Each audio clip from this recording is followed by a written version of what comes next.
فقط یه کاری کن سعی و سالم به اونجا برسیم. تو ممکنه نامری باشی ولی بوی کره آب شده که میدی خیلی تابلو. توپ و ماه یه مرکب احمق، بی خیال دیگه. الان جیش کرد؟ زندان با وحشی‌ترین و خطرناکترین نگهبانان محافظت میشه. مردگانی که فقط با خون هدایایی که صحرا براشون به ارمغان میاره میتونن به بقای خودشون ادامه بدن. اگه بگیرنت خونتو میمکن. وقتی برادرتو پیدا کردی قطعا خیلی ضعیف شده. اونا قدری بهش آب میدن که فقط زنده بمونه.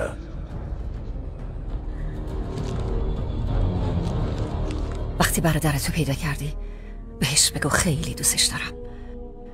بهش بگو من هر روز بهش فکر میکنم. بهش میگم. میدونم که اونم از این خانواده است، اما فراموش نکنید با چی درگیرید. وقتی آزادش کردید نباید دوباره اونو برگردونید. بهش نیاز دارید اما نباید بهش اعتماد کنید.